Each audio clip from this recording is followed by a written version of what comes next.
This is the Realty Classroom Podcast, episode number 118. Stop pressuring buyers and sellers who don't have a big enough why. Are you a real estate agent with an entrepreneurial spirit who wants to turn your job into a business without sacrificing your lifestyle, but you just can't seem to find the right plan or any plan to help you get there? Well, then, hey, you're definitely in the right place. I'm Danny Griffin, the founder of the Realty Classroom and the host of this podcast. Now, to help you take immediate action to get started in a better direction if you're already in the business or the right direction if you're just getting started, I've created a free jumpstart course for you that will help you get strategic in your approach, and it's waiting for you at freeagentgift.com. Get over there, get your copy, get on that list, and we'll keep you updated on the podcast as well once you join that list over there by opting in. Pretty simple. All right, I want to talk about this. This is the biggie. Stop pressuring buyers and sellers that don't have a big enough why. This is a big deal. In my evolution over these 21 years and 15 years coaching it, I will tell you the last 90 days has been strangely clarifying. When I say strangely, it's amazing how things can come together very simply in a very clarifying way in a very short period of time after a lot of hard work where it seems confusing, or you seem confused and I'm confused, right?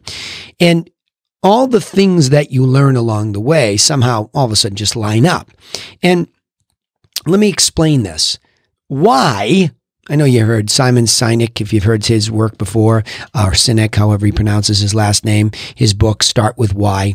And I liked it, but it didn't make a lot of sense to me. I got a little confused about where he was coming from, and I haven't probably listened to enough of his work to give him full credit, but I liked the endeavor. Why is a big deal. Just putting the word why on the table, 3 simple letters, and it is super powerful, and you have to consider it, right? And it's because when you're trying to do business with somebody and they don't have a why, you are trying to hammer the proverbial square into the round peg hole. Believe me. And it's ugly and it's painful, and most top producers do it over and over and over because what they get caught up in is just trying to get this mass of contact information. They think it's they're leads. They're not. It's just contact information or subscribers. Then they have to weed through the leads. And then once you do all that and pay for it all, you better hammer people through, right? So that's what most people do. So it made me think, well, that's not good. And we need to put things in context to explain that, number one, you can get the ideal avatar more regularly than you think. There are some great people out there that are dying for a professional approach. They'll love your strategy when you introduce it to them correctly. So let's get there. How do you get there? Because everybody, of course, would say, well, of course, if everybody had a real why, then I'd just take them. Well, they're out there. So let's talk about how we do this. Number one, first of all, clarify the hero's context. When you're trying to get why are you really making a move so that you can listen and hear if there's a real reason, you first have to deal with their context. See, what we want is to know why, listen, is it a big reason, clarify that it's really a seriousness of purpose on a scale of 1 to 10, and then make a value offer. But you have to start all the way back at the beginning with context. What do I mean by that? Well, let's take a context of, we'll take two that I deal with on a regular basis as a practicing broker in the field. Remember, I'm not a theorist. I do this, get the crap beat out of me, clarify, strategize, and bring it to you. Pretty good deal for you, right? So the first part is clarify the hero's context. Well, what the heck does that mean? The hero, right? Well, thanks to Donald Miller's work, I got clarification on the hero's journey. I watched somewhere along the line, he had given away a free infographic that was just a simple one-pager of what the hero's journey really is in the context of, say, a movie, a play. And I like a play. I have a daughter who's an actress. I get it. I was an actor way back in high school. I get it. I get the hero is the lead part. That person comes on, and the audience pays attention. And let's imagine the hero comes on the stage, front and center, alone. And there's a monologue, an opening monologue. And what the hero is going to do is introduce their problem. Simple. Enter the hero, monologue about the problem. Now we have context. That's it. The hero's context has been given us given to us in the opening monologue. And now we have it. Now, off from the other side of the stage, we enter as the guide, and we're all excited, especially if you're part of this TRC family, because we have a plan. And the plan is hopefully going to save the hero from the tragedy and bring them to the heroic, wonderful ending. So that's it. That's the formula that helps us think about this. So now let me apply it to real estate. So you're not like, all right, where are you going? The bottom line is, if I look at an expired, I have the seller hero's context. They have tried and failed. They definitely have a problem. It's pretty obvious in the word expired. Now, I don't know what it is, and I have to be careful. This just happened, actually. Interesting. I'm recording this fresh off of a coaching call with somebody's telemarketer. It was in a group context, but we were talking about this. We have to stop seeing the world through our lens and our bias. Because she was saying, well, I don't really understand why would somebody be interested in this list of sold properties when they could just go do it themselves, because that's what I would do. Stop thinking about how you would handle the process. And especially, we're biased because we're already on the inside of the industry. Most people are super uber busy. They don't have enough time to do it. And even if they do put things in order, it's still not the better job that we could do for them. So you're looking at this expired, you know something has gone wrong, so you have that context. You go into an open house. You're doing an open house. You're prepared, hopefully, to present value. You can walk a value ladder with that buyer who comes through the door, and we use the term unencumbered. They're not in a formal relationship with an agent. They're just going from house to house, taking a look, maybe using their phone and using the latest app to find those homes and walk through the door. They sign in. We realize they don't have anybody. There's the hero entering center stage, and they have identified they have no guidance. That's a problem. Their other problem is they're running around on their phone on a Saturday, Sunday afternoon, whenever it is. Kids are screaming in the background. Nobody's curating the information for them based on what they want. That's another problem. They don't have a nice, clean list they can work from. Another problem. You see what I'm saying? So we just see all these problems in front of us because we've clarified the context. And they're easy. For sale by owner. Well, typically, unless they've done an entry-only listing, they're not off them, not even on the market. But they're still a hero seller. And they enter stage like off the market. Well, you just eliminated gajillions of people who could see your property, thousands of agents who could bring those people to your property, and you're not even there. That's a problem. So there's where the context begins. But before you come running in from the side stage and you come in with your plan all exuberant, the question is, do you even have your introductory value proposition ready? So in through the door walks the buyer with the problem. Expired on the expired hot sheet comes the problem. And you want to call them and do what? You want to say hello and say what? What do you want to do? Have you ever taken the time to slow down and strategically prepare a value proposition for that person in that context? Now, underlying this, the hero is a buyer or a seller. That's it. So globally, there's got to be something fundamental of value that you could offer any buyer or any seller, no matter what the context is.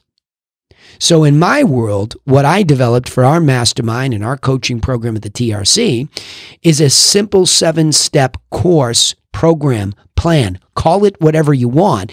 It's the complete narrative of the steps that anybody's going to go through, and I put them in a certain order as a guide. And I productized it. I made a whole magazine out of it. I've made an infographic out of it. So I've productized that knowledge so that I have my productized value proposition ready to give away for free. Now, in the information marketing world, it's called an information product. To marketers, it's called a free report. But it's there and it's ready, and it truly is my best stuff ready to be given away for free. It's my freemium. That's what it's called in marketing. Some might call it a loss leader in retail, but it is the thing of value, and it is real value. It's not some farcical thing. It's real value. In fact, it's the layout of an entire plan on how to properly walk through buying a property or selling one. That's a big deal. So I have my value proposition not only ready, but I have it productized. And when I say productized, physically and digitally. I have it productized in many ways. Like I told you, I have it in print in a infographic format, a full booklet format. Both of those are digitized. They can be given away. I've done a whole course on it. By the way, freeagentgift.com if you want to see the version for you all. That's what I've done on the digital end of it. You can print out an infographic for the plan for this business. You can watch me walk through it and do the digital walkthrough of it. See, that's what I'm talking about. My value proposition was ready before I did this podcast. That's what I mean. Okay. Now, once that's there, let's say I want to recruit you into the TRC to become a mastermind member. Well, I'm going to be able to give you this information and say, look, everything that we do is based off of what we're hoping to build here is a franchise, a plug and play true business plan. And we've been working our tails off at this thing for over 8 years now, and we keep simplifying it and organizing it, and it works.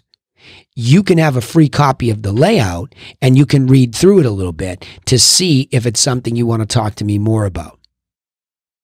Oh, by the way, see, once I know the context, I make my value proposition as a guide who's entering.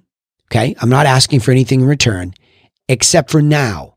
Now I want to exchange what I have just shared with you for the answer to a simple question. Why do you want to sell your property? Why do you want to buy a property? Why do you want coaching for your real estate business? Why? See, now I have to listen, because in the past, like you, I would get excited. Well, I'll go anywhere somebody wants to list. I'll take a buyer anywhere. I need the cash flow. I'll take any client on as a coaching member. That's what we think we have to do, but it is absolutely wrong. In fact, getting somebody through the process to be successful in selling or buying, let me come back to just that, in selling or buying, that they need to be able to go through that with me. And it's not easy. As we know, this is one of the single largest financial and emotional transactions most people make in a lifetime. So we know it's not going to be easy to begin with. So they better have a big why. Let me give an example of what a big why there's not there. I'm talking to a seller 2 weeks ago, maybe a little bit longer at this point, 30 days ago. Went to the house after the telemarketer made the value proposition, sent out the info. They're like, yep, we definitely want to see you. Come on over. I did what I do always. I went through my process. Hey, thank you so much for having me over. Could you take me for the nickel tour? Let me see the property inside and out. We took a nice, long, slow tour. They'd worked on this stuff. We sat down. Couldn't really sit down at this house because they weren't living there.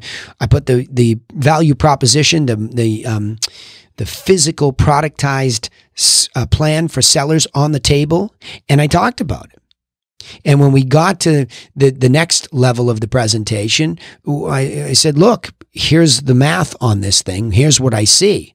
And when they looked at it, they're like, I want this. She wanted to sell, and he didn't really. I said, let me ask you a question. Why do you want to sell it at all? If you seem to like it, why don't you just keep it? I know that sounds crazy. Here I am. And by the way, this was a $1.7 million property. But I'm looking at this thing and I'm looking at him and he doesn't want to sell it. He doesn't have a why. He cannot articulate why he wants to sell it. So it's almost like I've got this husband and wife and he said, well, if you can get this number, I'll sell it. So I made my value proposition on the phone through my telemarketer. I gave my insights in the property in exchange for a true answer to a simple question. I exchanged value for the answer to the question. And the why wasn't there. Now, I want to go a little bit further into this because this carries forward into the entirety of the process. So today what I was teaching is you look at your property as a value ladder. Thank you to Russell Brunson and his work with his product ClickFunnels and in his book, good one, dot-com secrets, he does what Dan Kennedy taught, Craig Proctor, my mentor, all of them understand this value ascension. So you start with the answer to how's the market every month by producing a market update for your geography, and you give it away for nothing. And that typically could attract people with context, referral, maybe an expired sees it in conjunction with some of your other marketing, whatever. Now you add value by giving a list of properties along with a copy of your plan. Hopefully that gets you invited to show the buyer properties or get in the house to give a presentation about listing the property. Hopefully that brings you a client, and you are still continuing to tell that client where you're at in this process, including having to go back and tweak things like price, conditions, staging, anything that you can. And then getting into negotiation and closing it with care, deep care, so that you create a really, cared for past client who's most likely to repeat and refer with you, right? Refer to you. So during that process, you can be guaranteed that even when they have a big why, they're going to have an emotional breakdown. And so what you need to do about that emotional breakdown is employ the technique of zero-based thinking. Okay? You want to really bring them back to this. And so even in that situation where the guy's quip to me was, well, if you can get me my number of 1695, then I'll move. So I used zero-based thinking. I said, all right, let's go back to the beginning here.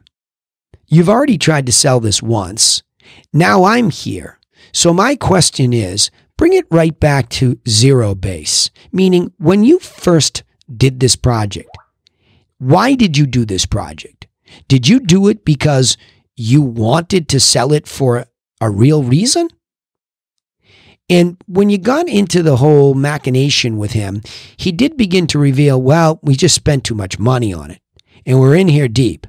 And although these people had been successful doing this sort of thing over the course of their lives, and they were very successful, and they're an older couple, so money wasn't an issue, but swallowing the pill that he had made a mistake on this one made him want to hang on to it and made him want to connect to, well, I'm going to just let the kids use it then. And that's fine. That could be a good reason to hang on to it. But I mean, really at the zero base, it was he had made a mistake and he just couldn't admit it and he didn't want to lose money. And I get that. I have a lot of clients that are stuck like that. I have one right now that I can think of that paid way too much for a property, way too much. And it was before they ever met me. And then they expired trying to sell it. And there are other things they want to do. But we're going to have come to the uh-oh moment. Yes, there was some math that you could relist it at this. So we took it. But we've taken it to market. We've gone through the process. And I have to come back and ask you. I mean, you paid a lot of money for it. Are you willing to take less than you paid for it? Because if not, you should keep it. You need a real reason to move the money. So if you lose it and move it, can you extract more value at another property or not? If you can, then lower the price and move it. So I keep going back to zero base. You had a why, but there's probably even a deeper why at the very base of where you started to make the decision to move. I want to take you there and really connect you to it. So that whole concept of zero-based thinking, going back to the very beginning or the genesis of the move, what was going on there? I know it sounds like you're becoming a therapist, but you are. I mean, if you're in the real estate agency business, you're in the relationship business. And if you're in the relationship business, you're in the therapy business. You're trying to help people work through the mindset that it takes to connect to their real why at the very zero base of why they're doing something in the beginning and move them through that emotionally and with your plan technically. So I want to summarize this with this fifth point. When you don't do it this way, you are pushing your own selfish agenda. Stop doing that.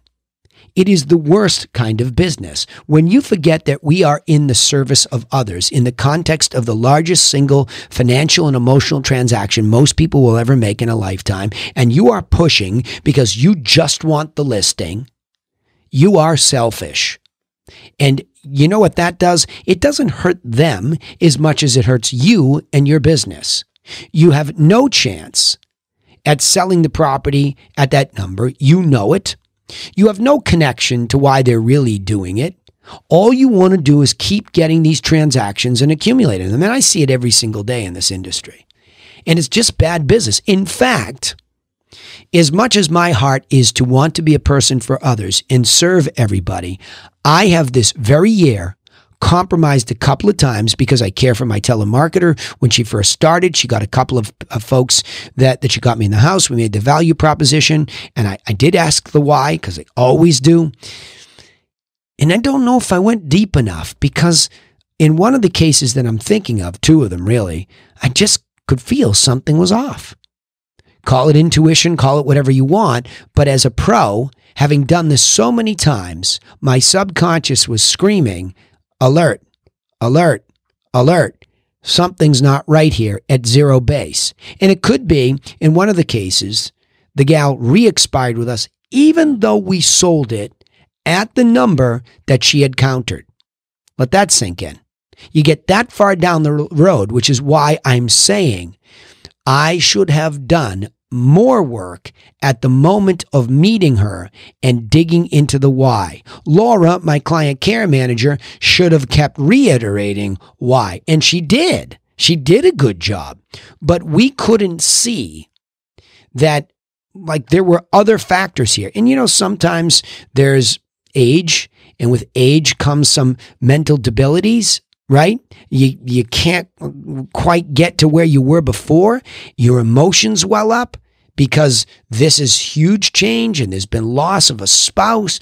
There's a lot going on there. So I'm not telling you that this is some perfect formula in a business that is loaded with these real life issues.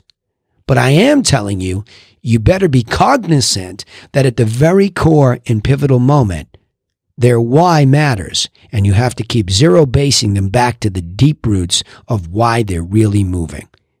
And even then, sometimes, it still doesn't work. That's how difficult this is. All right, let me go back and summarize this. The title was Stop Pressuring Buyers and Sellers That Don't Have a Big Enough Why, and here's how you start to deal with that. Number one, you clarify the hero's context. So the buyer or seller has context. So when they enter center stage, you listen to their monologue, you observe, and you understand. I expired because of this. Somebody died. I have to sell because of that. I'm walking through this door at an open house to buy because of that. Deal with their context first.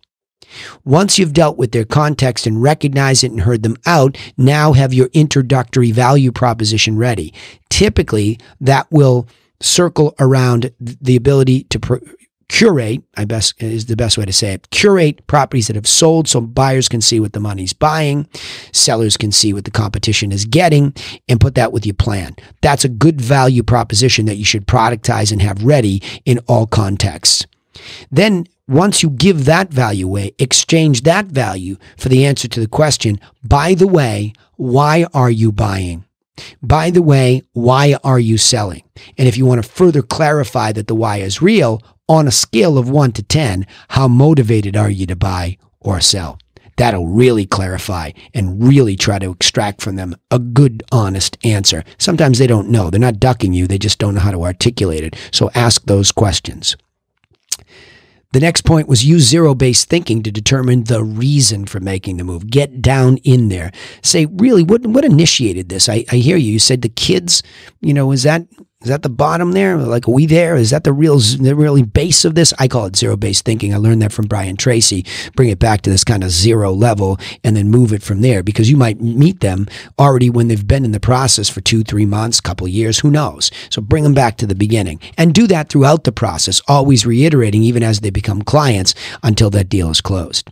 Lastly, stop pushing your selfish agenda. Stop just throwing the script up all over, buddy, asking questions just to get in their house. Figure out why, and then upgrade your value proposition. So you can always go from an information product to insight that you give when you show the buyers 4 or 5 properties, when you visit the house and give some tips. That's an unselfish approach, and that's the right way to do it. All right, let me summarize it this way. The most critical mistake that most real estate agents make is trying to push people to buy or sell a property when they don't have a real reason to do so, and perhaps are only exploring the idea and are early on in the process. So it's best to always try to add value wherever you meet them and allow a solid why to emerge rather than trying to force one in a selfish way upon them. All right. Now remember, you can take immediate action to get started in the right direction if you're new, a better direction if you're already in the business, with our free simple plan that's waiting for you over at freeagentgift.com. See, I'm walking the walk. I don't know what your context is because I can't see you and I can't hear you. So I'm just hoping that I'm speaking to people that have context that want to get more strategic about their business, get organized, and build something that's predictable, and stop doing this on muscle and stop letting fear dictate. And top producers suffer this worse than beginners, by the way. So freeagentgift.com will help you see the business strategically, and you can get a grip back on it. Also, don't forget you can subscribe to this podcast on iTunes, Spotify, or wherever you listen. We also broadcast our live sales training calls on Facebook and YouTube every Friday, 1 o'clock. Give it away in a little eavesdrop so you can hear us doing the technical work that we apply this strategy to. You can hear us making that value proposition contextually to an expired or whatever else we deal with in those calls. So remember, turn on your page and channel notifications for the Realty Classroom, and you won't miss the reminders. We'd also appreciate it if you would comment on our posts, please. Like, I will really answer these things if you engage me. I'm right here, and I will coach you one-on-one in the comments. So that way, we know what you're thinking. And in the future, we can try to tailor these podcast calls, everything that we do, to further help you. Hey, thanks for listening, but remember this, okay? Nobody's coming for you, so go get to work on your business, and I will see you in the next episode.